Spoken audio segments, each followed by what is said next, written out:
कर्मण्येवाधिकारस्ते मा फलेषु कदाचन मा कर्मफलहेतुर्भो मा ते संगोऽस्तविकर्मणि।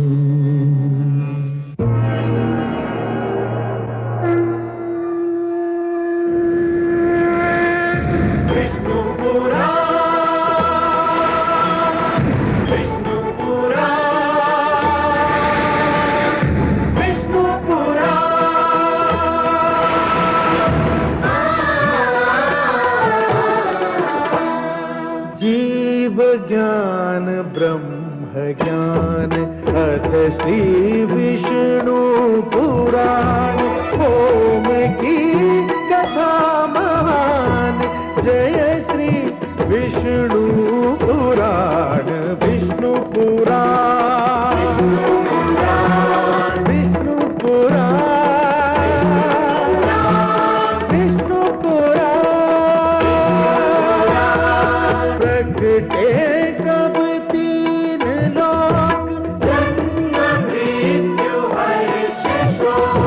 पृथ्वी जल वायु गगन इस पुराण में है निहित जप तप और योग ध्यान विष्णु पुराण विष्णु पुराण विष्णु पुराण। मैं माँ हूं, धरती माँ। दो अनुचित कार्य मिलकर एक उचित कार्य नहीं बनाते। दो नकारात्मक क्रियाएं मिलकर एक सकारात्मक क्रिया को जन्म नहीं देती। किसी के अनैतिक कार्य का उत्तर अनैतिकता से देना भी किसी समस्या का समाधान नहीं है। यदि कोई अपने स्तर से नीचे गिरकर बात करे तो उसका उत्तर देने के लिए उतने ही नीचे स्तर पर गिर जाना भी असभ्यता का प्रतीक है। इसमें संदेह नहीं कि विरोचन और बलि के साथ देवताओं ने जो कुछ किया वो अत्यंत अन्यायपूर्ण था, एक क्रूर और असभ्य कार्य था। परंतु उसके उत्तर में जब बलि ने यह अभियान आरंभ किया कि जो भी देवताओं का आदर करेगा बलि उसे अपना अपमान समझेगा, उसे दंड देगा, तो वो भी एक चरमपंथी नीति अपना रहा था। विशेषतया उसका मानव लोक पर आक्रमण तो किसी भी प्रकार तर्कसंगत नहीं था। मुझे यह देखकर हर्ष हुआ कि देवताओं को अपनी भूल का आभास हो गया और भगवान श्री विष्णु ने उन्हें क्षमा भी कर दिया। मुझे बड़ी प्रसन्नता होगी यदि वो बलि को भी सत्य का मार्ग दिखाएंगे। मैं उनकी अनुपम और अद्भुत लीला देखने को व्याकुल हूं। उनको वामन अवतार के रूप में देखकर मुझे आनंद मिल रहा है। ये सब उन्होंने क्यों चुना, ये जानने को मैं भी उत्सुक हूं। ये वो मार्ग नहीं था बलि जो मेरे भक्त प्रहलाद ने चुना था। ये तो हिरण्यकशिपु की प्रवृत्ति का मार्ग था, जिसके दमन चक्र को रोकने के लिए स्वयं मुझे नरसिंह अवतार धारण करना पड़ा था। जब तुम उस मार्ग पर अत्यधिक आगे बढ़ चुके थे बलि, तब तुम्हें अपनी भूल का आभास अवश्य हुआ था, परंतु तब तक तुम स्वयं उस मार्ग से लौटकर नहीं आ सकते थे। तुम्हें सत्य के मार्ग पर केवल ईश्वर ही ला सकते थे, और इसीलिए मैंने यह वामन रूप धारण किया।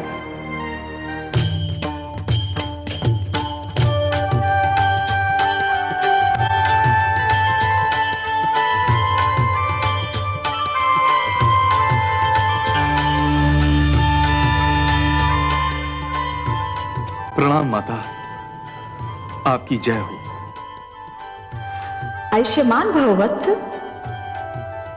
सर्वेश्वर तुम्हें बता देना चाहते थे कि जिस प्रकार दीपक ये जान लेता है कि सूर्य प्रकाश में उसके अस्तित्व का कोई महत्व नहीं और वो बुझ जाता है। उसी प्रकार प्राणी को भी ये जान लेना चाहिए कि ईश्वर की शक्ति के समक्ष उसका कोई महत्व नहीं और उसे उसके आगे सिर झुका देना चाहिए। अब यह लक्ष्य पूरा हो चुका है, तुम्हें सत्य का ज्ञान हो चुका है।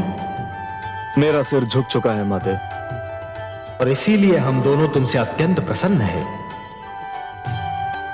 हे बलि, तुमने दान दीक्षा का एक ऐसा उदाहरण दे दिया है जो समस्त संसार के रहते भुलाया नहीं जा सकता। वत्स, तुमने अपनी प्रजा को न्याय दिया, परिवार को स्नेह दिया। बस एक भूल की तुमने, अपने क्रोध में अपनी सीमा भूल गए। बलि, जीवन का महानतम लक्ष्य सीमाओं का निर्धारण ही तो है। मैं तुमसे अपार स्नेह करती हूं। मैंने अपनी कृपा से तुम्हारे लिए भंडार का मुख खोल रखा था, क्योंकि तुम धन का सदुपयोग कर रहे थे। अब मेरा लक्ष्य पूर्ण हो चुका है और मैं तुम्हें क्षमा भी कर चुका हूं। अब मुझे क्षीर सागर लौटना है, परंतु जाने से पहले मैं तुम्हें तुम्हारा राज्य लौटा रहा हूं वत्स। यदि इसके अतिरिक्त भी तुम्हारी कोई और इच्छा हो तो व्यक्त करो, उसकी पूर्ति करने में मुझे आनंद ही होगा। केवल एक ही इच्छा है प्रभु। मैं नित्य दिन आप दोनों के दर्शन करना चाहता हूं। भोर भय जब मेरे नेत्र खुलें तो मैं आप दोनों को अपने समक्ष देखना चाहता हूं। तथास्तु। मैं तुम्हें वचन देता हूं वत्स कि जब तक तुम जीवित रहोगे, नित्य प्रातः मुझे अपने द्वार पर उसी तरह उपस्थित पाओगे जिस प्रकार तुम्हारे द्वारपाल रहते हैं। मैं तो सदैव तुम्हारे साथ हूं। तुम मेरे लाडले हो, सदैव मेरा आशीर्वाद तुम्हें प्राप्त रहेगा। जगदीश्वर, आपकी जय हो। हे माता, आपकी जय हो।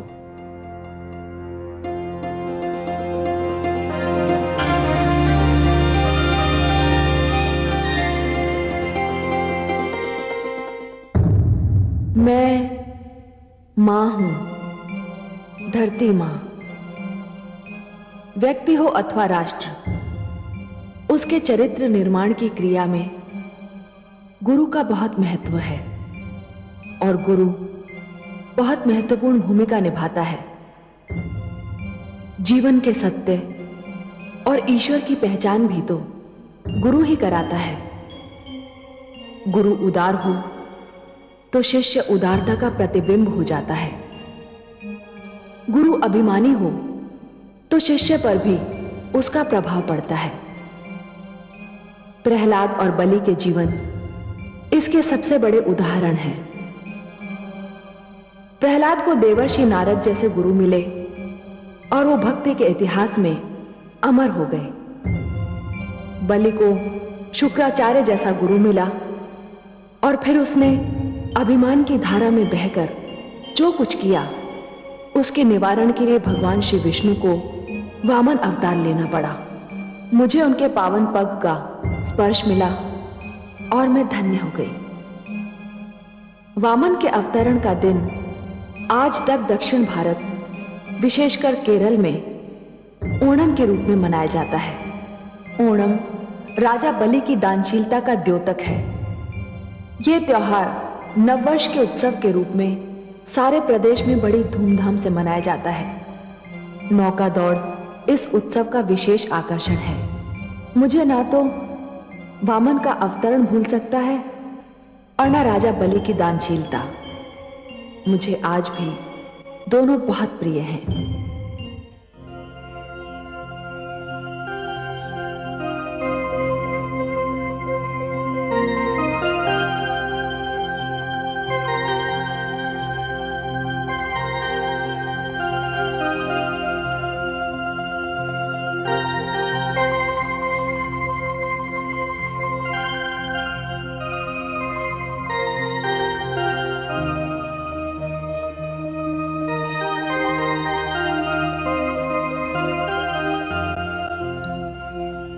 हे कमल नयन, मैं बहुत देर से दूर खड़ी आपको निहार रही थी।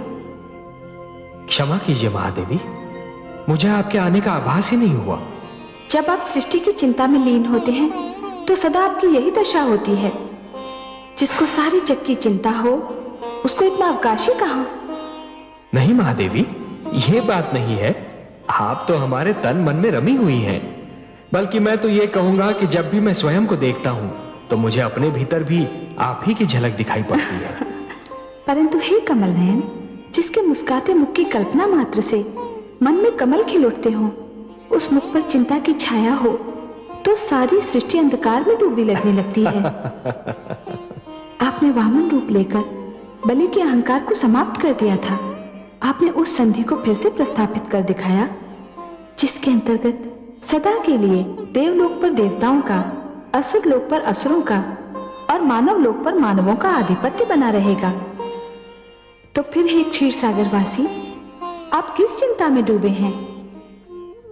हे महादेवी, यदि क्षितिज पर प्रकाश और अंधकार एक दूसरे से मिल रहे हो, परंतु यह जान नहीं पड़ रहा हो कि प्रकाश अंधकार में खोया जा रहा है या अंधकार प्रकाश को निगल रहा है, यदि विष और अमृत की धाराएं आपस में टकरा रही हो, परंतु यह नहीं जान पड़ रहा हो कि विष अमृत पर प्रभाव डाल रहा है या अमृत विष पर, यदि मीठे और खारे जल की धाराएं आपस में जूझ रही हो, परंतु यह ज्ञात नहीं हो रहा हो कि मीठा पानी खारा हुआ जा रहा है या खारे पानी में मिठास आ रही है, तो चिंता तो अवश्य होगी।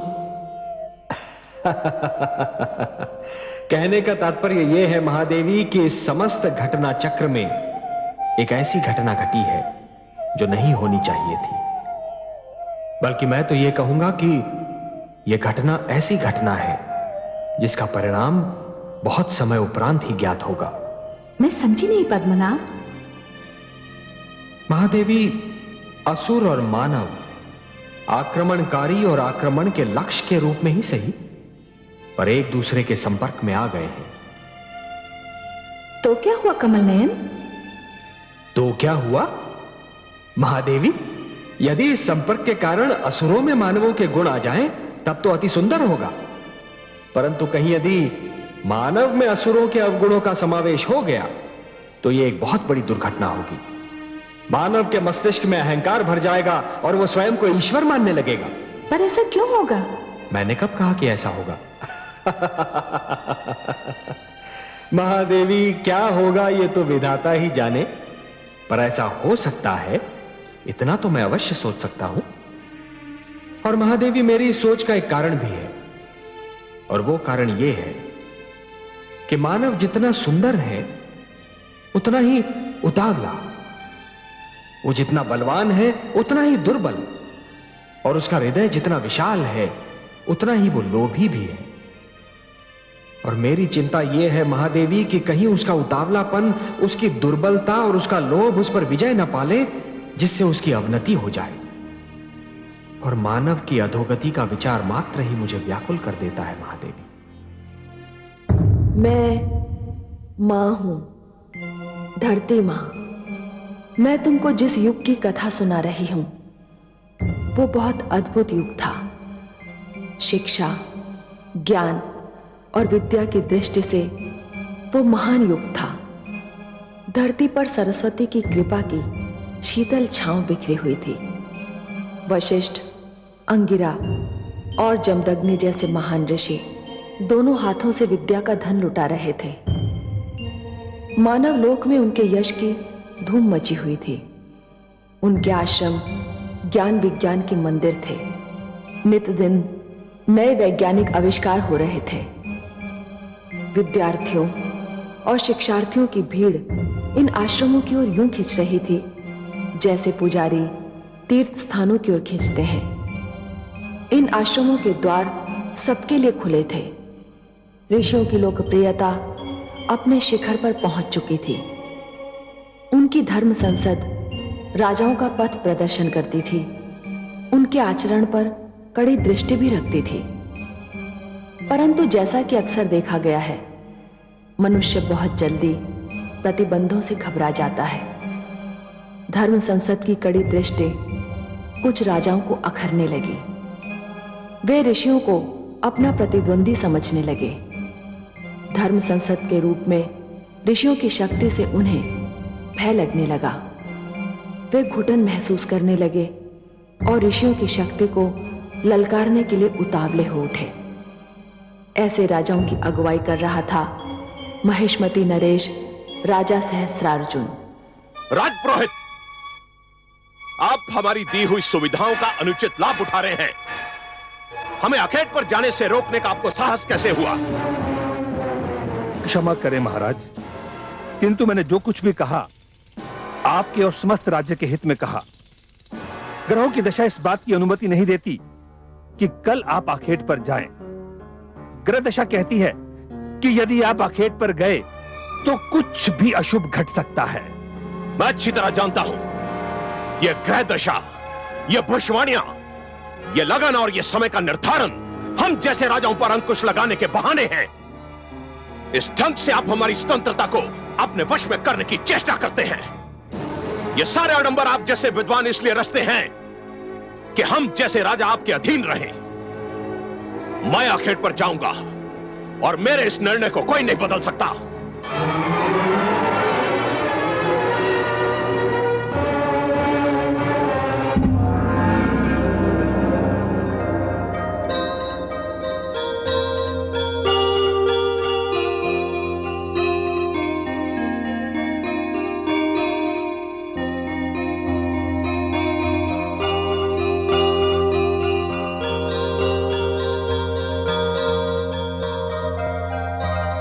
महारानी की जय हो। राजपुरोहित उपस्थित होना चाहते हैं। इतनी प्रातः? अभी तो सूर्योदय ही हुआ है। वे कहते हैं कि आपसे मिलना अत्यंत आवश्यक है। ठीक है, उन्हें बिठाओ, मैं अभी आती हूँ। जी महारानी।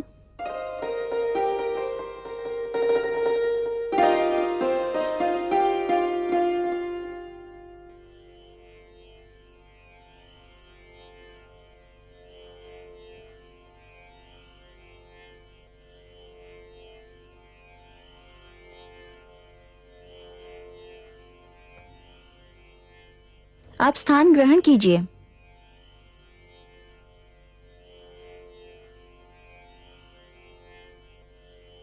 प्रणाम महारानी। प्रणाम। इतने सवेरे कष्ट देने के लिए क्षमा चाहता हूं महारानी। दासी कह रही थी कि कोई अत्यंत आवश्यक कार्य है आपको। हाँ महारानी। तो फिर कहिए।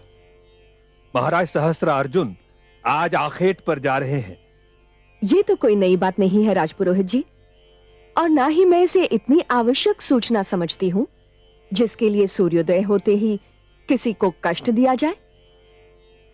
कष्ट देने के लिए एक बार फिर क्षमा चाहता हूं महारानी, किंतु अति आवश्यक कार्य यह बताना था कि महाराज का आज आखेट पर जाना उचित नहीं। क्यों? क्योंकि ग्रहों की दशा उत्तम नहीं है। ये बात आपने महाराज सहस्रार्जुन को नहीं बताई? बताई थी, किंतु क्या? किंतु उन्होंने मेरी बात सुनी अनसुनी कर दी। मैं तो उन्हें रोकने में असमर्थ रहा, किंतु जनहित ने मुझे विवश कर दिया कि भोर होते ही मैं आपको कष्ट दूं और आपसे निवेदन करूं कि आप उन्हें आखेट पर जाने से रोकें। यदि वो आज आखेट पर चले गए तो कुछ न कुछ अनर्थ होकर रहेगा।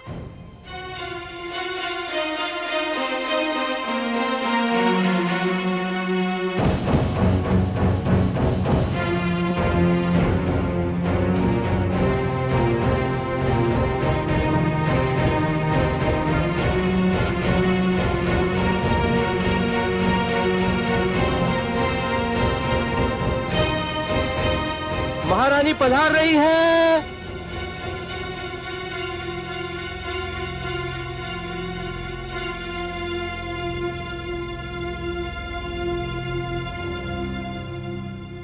आपने यहां आने का कष्ट क्यों किया महारानी?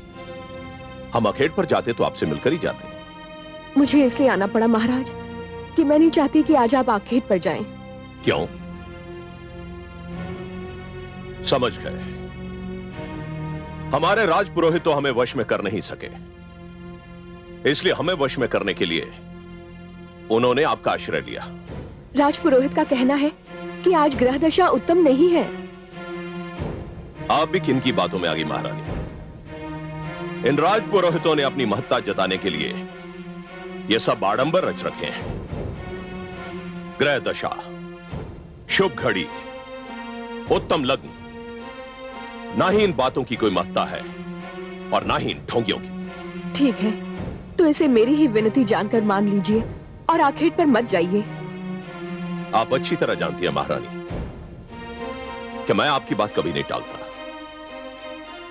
परंतु मुझे खेद है कि मुझे आपकी बात टालनी पड़ रही है। जिन अतिथियों को मैंने निमंत्रण दिया है वो क्या सोचेंगे? और अब तो मुझे यह सिद्ध करने के लिए जाना होगा कि यह केवल ढोंग है। राजपुरोहित जैसे व्यक्तियों की बातों में ना कोई तर्क है और ना ही कुछ सत्य है।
कौन है तू बालक?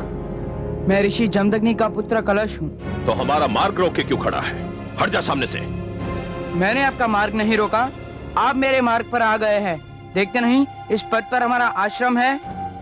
क्षमा कीजिएगा, अभी तक मुझे आपका परिचय नहीं मिला। क्या तुमने हमें नहीं पहचाना? पहचान लिया होता तो आपको परिचय देने का कष्ट क्यों देता? ऋषि पुत्र हो ना, इसीलिए अपनी सीमाओं का उल्लंघन करते तुम्हें भय नहीं लगता। मैं तुम्हें छोटा बालक समझकर क्षमा करता हूं।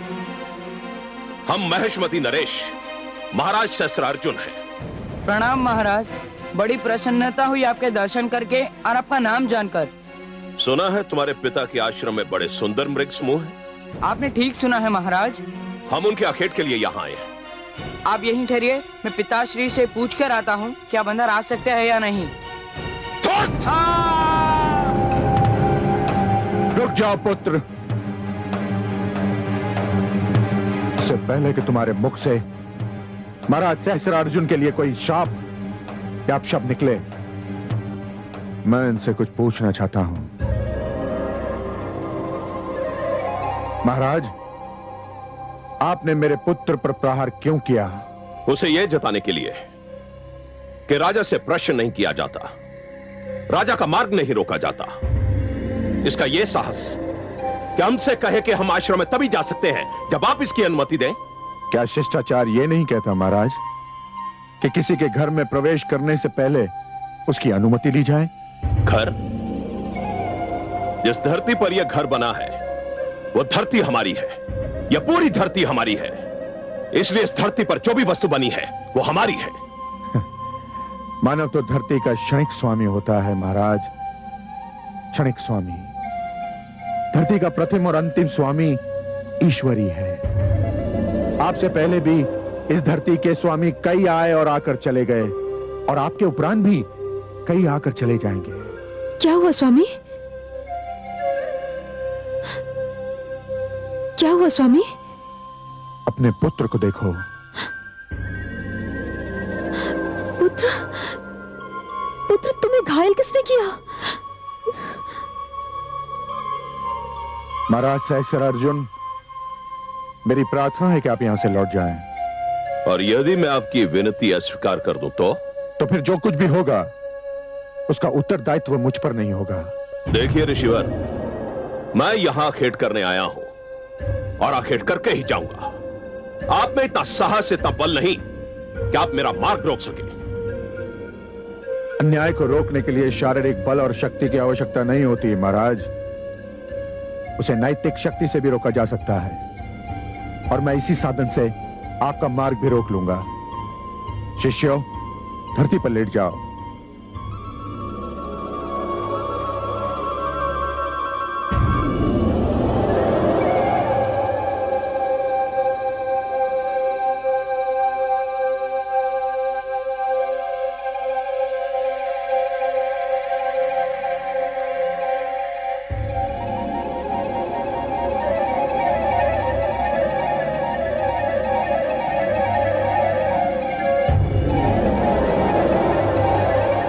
सहस्त्र अर्जुन, यदि आप में इतना साहस है, इतना बल है कि आप इनको कुचलकर मेरे आश्रम में जा सकते हैं तो जाइए, जाइए। अन्यथा लौट जाइए महाराज, लौट जाइए।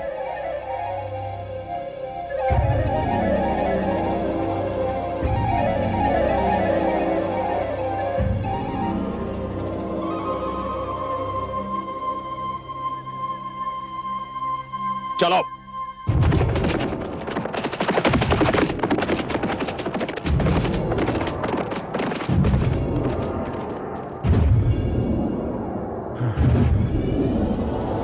उठ जाओ शिष्यों।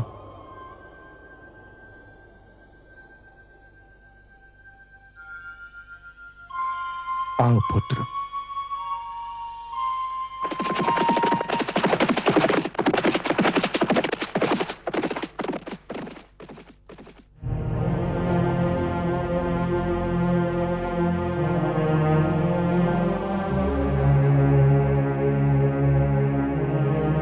महादेवी, आप मुझे मेरी चिंता का कारण पूछ रही थी ना?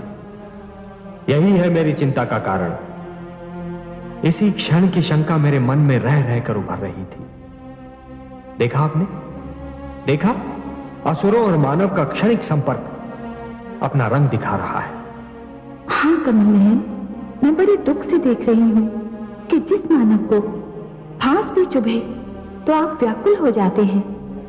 जिस मानव को तनिक भी कष्ट हो तो आपकी योग निद्रा तक टूट जाती है। वही मानव आज ये भूलकर अपनी तेज, अपने यश और अपनी शक्ति पर इतरा रहा है। परंतु ये तेज उसे किसने दिया? उसका ये यश किसका दिया हुआ उपहार है? उसकी शक्ति किसकी कृपा का दान है? मैं मानव कथा के इसी मोड़ से चिंतित रहता हूं महादेवी। मानव जब इतना दुर्बल हो जाता है कि हर दुर्बलता उस पर विजय प्राप्त कर लेती है तो वो अहंकार का आधिपत्य स्वीकार कर लेता है। महादेवी, जब दिन डूब जाता है और अंधकार छा जाता है तो हर वो वस्तु जो प्रकाशमान थी अंधकार में लुप्त हो जाती है। महादेवी, वो वस्तु होती अपने ही स्थान पर है परंतु केवल अंधकार के कारण दिखाई नहीं देती। उसी प्रकार जब मानव मस्तिष्क में अहंकार का आधिपत्य जम जाता है महादेवी, तो मानव अपनी ही सीमाओं को लांघ जाता है। वो जिन नियमों का पालन कर रहा था वो नियम भी कहीं खो जाते हैं। ये सीमाओं का उल्लंघन और नियमों का भूल जाना एक दुखद कथा का आरंभ होता है महादेवी। हे कमल नयन, मानव आपको दुख दे रहा है, इसमें उसका कोई भला नहीं। बड़ा दुखद होगा वो दिन जब आपको मानव के विरुद्ध कोई पग उठाना पड़ेगा। यही भय मुझे भी लग रहा है महादेवी, यही भय मुझे भी लग रहा है। मैंने सदैव मानव की रक्षा की है, उसे कृपादान दिया है, पर लगता है कि मानव उन्हें भूल रहा है। महादेवी, आप जानती हैं कि मानव के दुख की गाथा कहां आरंभ होती है? जब मानव मानव से टकराता है, जब वो मानवता को भूलकर दूसरे मानव का शत्रु बन जाता है। हे प्रभु, इसमें आपकी क्या भूमिका होगी? महादेवी, आप सदैव मुझे दोषी के विरुद्ध और निर्दोष के साथ ही पाएंगी। अत्याचारी से दूर और दुर्बलों के साथ ही पाएंगी। यही होता रहा है और यही होता भी रहेगा।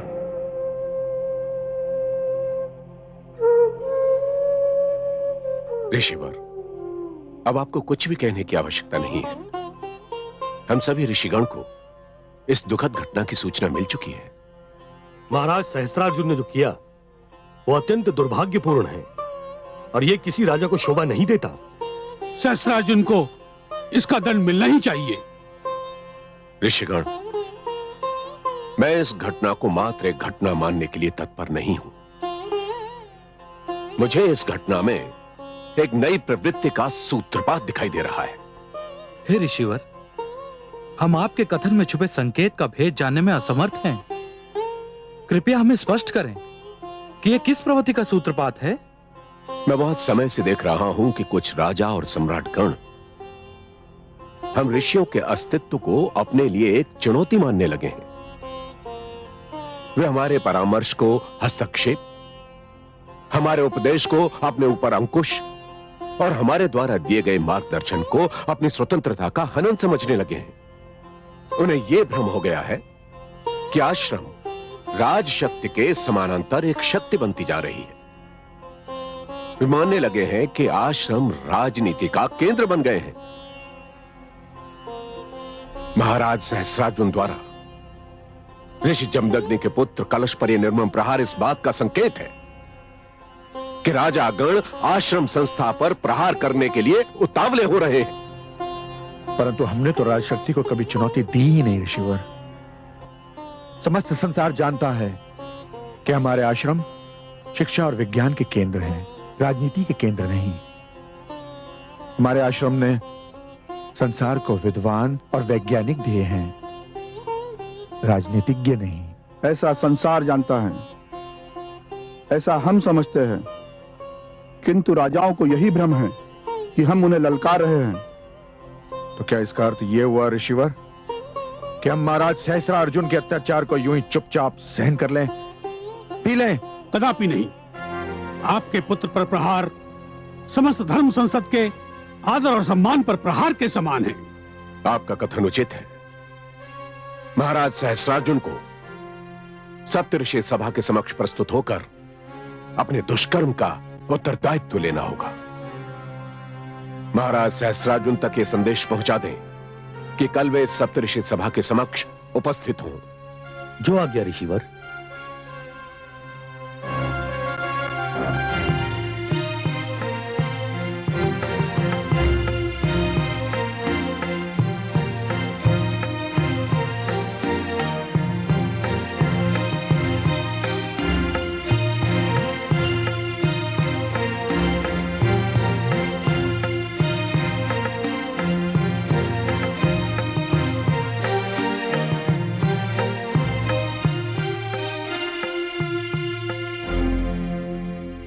आप तो अकारणीय भयभीत हो रहे थे राजपुरोहित जी। ग्रह दशा का अनुमान लगाने में अवश्य कोई त्रुटि रह गई होगी। नहीं महाराज, मेरे अनुमान में कोई त्रुटि संभव नहीं है। हमें तो कुछ भी नहीं हुआ राजपुरोहित जी। जिस प्रकार सुकुशल हम अखेट पर गए थे, उसी प्रकार सुकुशल हम अखेट से लौट भी आए हैं। क्षमा करें महाराज, किंतु दुर्घटनाएं अपने आने की सूचना नहीं देती। जब वो अचानक सामने आ जाती हैं, तभी उनके अस्तित्व का ज्ञान होता है। यह जानना बहुत कठिन है महाराज कि विदा होने वाले पल के स्थान पर जो नया पल आएगा, वो जीवन में क्या संदेश लेकर आएगा। मैंने जो कुछ भी कहा था, उसका स्रोत एक विज्ञान है, इसलिए उसका परिहास करना उचित नहीं है महाराज।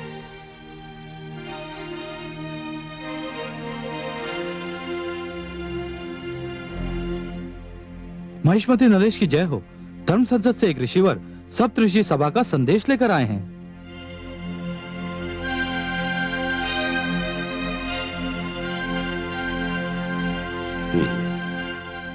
संदेशवाहक को आदर सहित उपस्थित किया जाए। जो आज्ञा महाराज।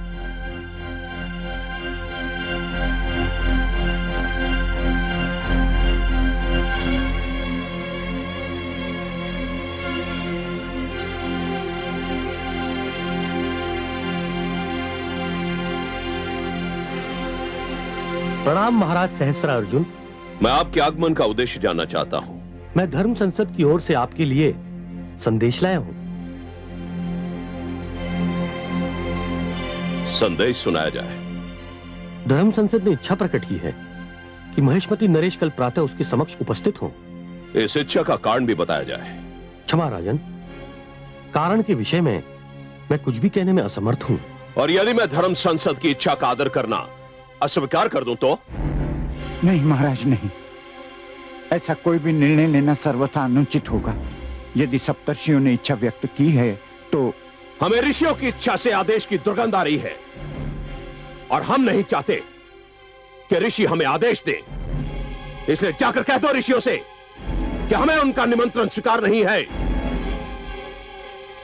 जैसी महाराज की इच्छा, परंतु मेरा एक परामर्श है कि इस प्रकार का कोई निर्णय करने से पहले आप अपने महामंत्री व अन्य सामंतों से विचार विमर्श अवश्य कर लें। प्रणाम। ठहरिए ऋषिवर, ठहरिए। महाराज, धर्म संसद का तिरस्कार बुद्धिमता न होगी। धर्म संसद के निमंत्रण पर न जाना रोष का कारण बन जाएगा। आप कहना क्या चाहते हैं? प्रजा धर्म संसद का बहुत आदर करती है। यदि धर्म संसद का अपमान हुआ तो प्रजा विद्रोह भी कर सकती है। आप जाइए ऋषिवर, महाराज धर्म संसद के समक्ष अवश्य प्रस्तुत होंगे। प्रणाम। आपने ये अधिकार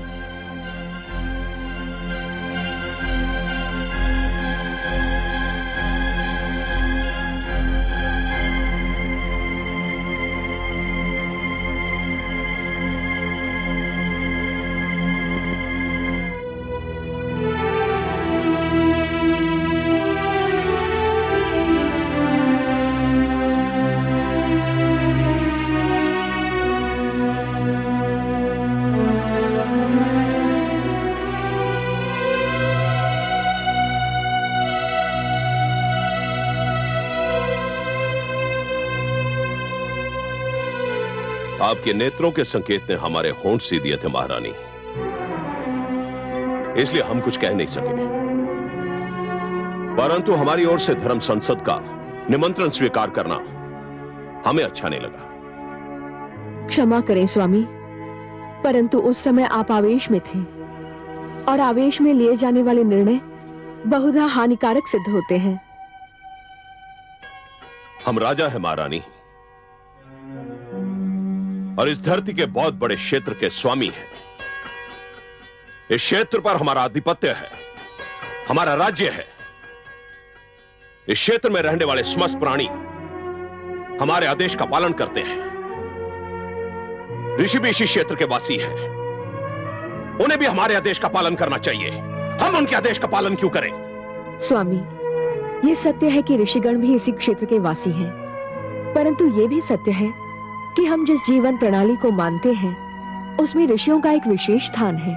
ऋषियों को यह स्थान हमारी उदारता के कारण मिला है महारानी। परंतु मिला तो है।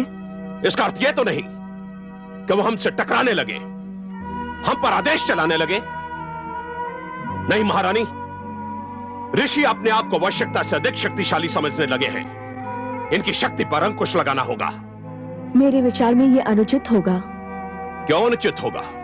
हे राजन, वे हमसे दूर अपने संसार में मग्न हैं। शिक्षा दान करके समाज की सेवा कर रहे हैं, समाज को अच्छे नागरिक दे रहे हैं, लोभी नहीं है। वे धन और सत्ता नहीं चाहते। सत्ता नहीं चाहते, परंतु सत्ताधारियों को नीचा अवश्य दिखाना चाहते हैं। बार बार इस बात को जताना चाहते हैं कि राजा के पास शारीरिक बल है, इसलिए उसका मान कम है। ऋषियों के पास बुद्धि बल है, इसलिए उनकी श्रेणी ऊंची है। और धन,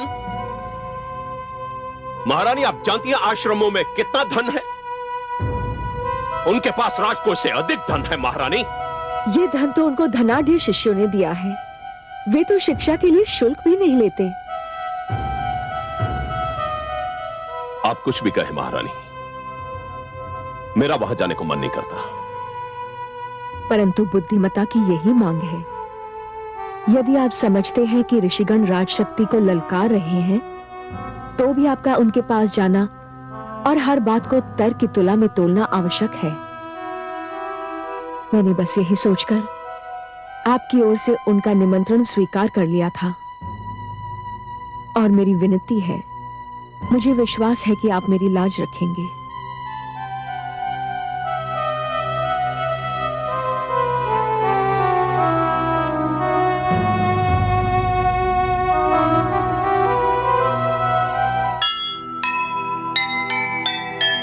बैर करे विद्वान से जो वो है नादान,